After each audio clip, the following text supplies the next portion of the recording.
All right, so we are at Edith's plot. Edith is from the Netherlands, and as you can see, she is hollowing out all these loops.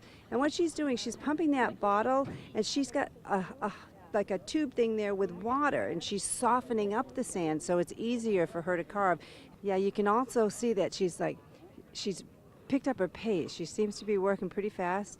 They know they only have until 2 o'clock, so this is the point where they have to make decisions of what they want to finish, and if they had another element they might choose to leave it out, because if they get started on it then it might not have enough time. But you can see how much time it takes to do this, and she's working pretty fast so she can get it all finished. It's very nice. Okay, we're at Sue McGrew's plot, and I haven't walked around to the other side yet. I'm hoping she's a little bit more finished on the other side because I'm a little concerned. She's got a lot to do here. I'm not sure what she has planned with this big section over here on the left, but you can still see she still has the etched in portions on this section on the right, that she still has a lot of sculpting to do there. So let's go around the other side and see what she's got going over there. Okay, yeah, we're on the other side and a little bit cleaner, and you can see a lot more has been sculpted, but you can also see that she's working at a different pace than she was before. They get a lot going through their head at this point. They've got the public that are asking them questions. It takes a lot in the person's personality to deal with all that. This is a public event, and they love the people and they love to please the people, but they also want to get their job done. So you can see that she's working diligently, very fast. She is a very fast carver, so we'll see when we see the finished part. She does still have a third section too that we haven't looked at yet, so take a look at that. But she still has a lot of work to do. But if anybody can do it, it's Sue. Good luck, Sue.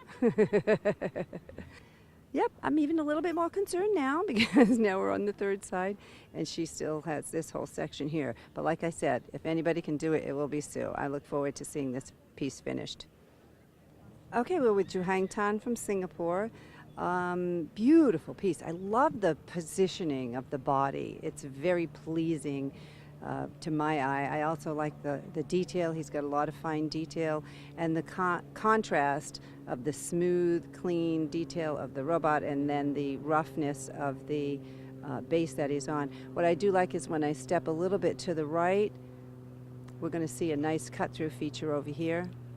Yeah, this is a nice feature here. His other leg, which when we walk around the other side, we're going to see the other half of his body. But this is a nice feature here with the leg sticking out with the cut through there. Not sure how much he's planning on taking off underneath the foot. He will need some support there, but I'm not sure how far he's going to push that sand. And when it comes to judging, that's something that we do look at. Whether he does end up cutting that out or not. Also, he has a lot of sand on the base that he hasn't used, and one of the criteria is the usage of the sand. And the reason we have that category is particularly for this reason, that you can spend a lot of detail on the top and not use the bottom sand, and that takes time to do the detail. So the sculptor has to make the decision, am I going to spend time on detail, or am I going to make a complete piece that involves one of the biggest criteria factors, which is the usage of sand. So we'll see how he does finish off this base. We're going to go around to the other side now. Okay, I'm really pleased when I walk around the other side because I didn't think he had this much detail on this side as well, which is a good thing. In the judging, if you see that a lot of time was spent on one side or one section with the detail and not completely on the whole piece, that does factor into the judging. So this is nice. I'm pleasantly surprised. I mean, not surprised. I'm happy that he does have this much detail on this side. And we'll see how he finishes. He's a very clean finisher, so I'm curious to see what he's going to do with his base. And I did speak a little bit before about the section underneath his foot, and he can still keep that there and turn it into something else that might flow into the rest of the piece, which would help him if he does decide to leave that there. Okay, we're at Joby's piece. He is from Montreal, and it's just so beautiful, the smooth, clean lines, the two faces kissing is really pleasing. Even just the subtle indentation of her neck, you can see just that little subtleness adds to it. I'm really curious what's his inspiration was or what his description of this sculpture is going to be. That's one of the things we do with the sculptures. Before we judge them, we meet with them and we ask them to explain their piece to us, what it means to them, what emotion they decide, that what made them decide to do this sculpture. And I'm really curious to hear what his explanation is. I also want to go to the other side because Joby has a way of leaving things as a surprise at the very end. And throughout this walkthrough that we've been doing every day, the back, there hasn't been anything on the back. And Joby would never leave a competition piece unfinished. And I'm curious to see, I'm sure he has something going on back there, and we're going to go take a look at that now. Okay, as we were walking around, I noticed this indentation right here in Joby's sculpture, and immediately I just was, oh my goodness, somebody got in there and stepped on it. And that's not what happened. As soon as I came and inspected it a little bit closer, I realized that's Joby's footprint, and he's actually been using that one last little spot to step in to be able to smooth this large feature over here and to texture this feature over here. He will clean that up and get rid of that hole at the very end. But this is also another thing that feature in sand sculpting that we call morphing. When you've got something really, really smooth and you've got something textured, you'll see the texture starts off a lot at the top, and then he's slowly, gradually turning that into the smooth, and he will somehow blend this into either the rougher side or the smoother side. But that will be gone when the sculpture is completed.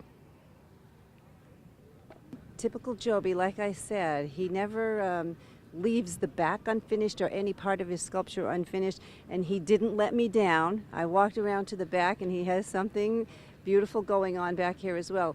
And Joby has a way of using textures to work in his favor visually and with whatever type of sand they're using. And this sand is a pretty difficult sand to transition from the rough to the smooth. And you can see just this little technique right here where he's got the scrapes gradually going into this part, and then the very smooth heart. Again, I really want to be able to talk to Joby about what's going on inside his head, because now I'm sure that heart has, the explanation will draw this whole piece together. And he's a very cerebral sculptor. He always has a very solid feeling with his sculptures, and when he describes them and tells us what was going on in his head, it makes perfect sense. But he's also one of those that the public just walks around and wonder what he was thinking about. So I'm really anxious to hear what his description of his sculpture is, and also anxious to see it finished. Okay, we're with Dmitry Klemenko from Russia, and he is working on we call this an element, which means it's another part of the sculpture that was not part of the original pound up, but it ends up being connected. And this is important when we're talking about the finish of the sculpture and the usage of sand, that he is using more of his plot than just right smack in the center. He also has something really nice going on with the cut throughs, and we don't like to overemphasize cut throughs because some cut throughs are very easy. You just at the top of a sculpture, a hole through can sometimes be very simple, especially with this sand. But what he's done is his cut throughs are there for a reason and a purpose. He could not have done her legs coming out without that cut through, without it looking chunky and bulky. And it's also more difficult to do cut throughs down at the bottom of the sculpture because you have all the weight of the sand up above it. When you look at that cut through, and he has one on the back too, look at how much weight is up on top of that. And the only thing that's holding it is what's down below that is still connected to the main pound up. Very nice. I'm also going to go see what he ended up doing with what I thought was half animal, half angel feature. We're going to take a look at that. Yeah, she is just so beautiful. I love the positioning of her and just the flow. It's such a really nice flow to her. We did talk the other day about the hands when they were blocked out, and now you can see both hands have been detailed. He does have some cleaning and smoothing out to do in the front of her skirt, but he does have that nice feature. And the back half is an animal. I believe it's a lion. I haven't completely studied it yet, but he's also turning the tail into a snake. So this is morphing as far as the the characters, if you want to call them that they are morphing into each other. That's a nice feature. But this is beautiful. This is very pleasing to me, to my eye. I really like to look at this. She's just beautiful.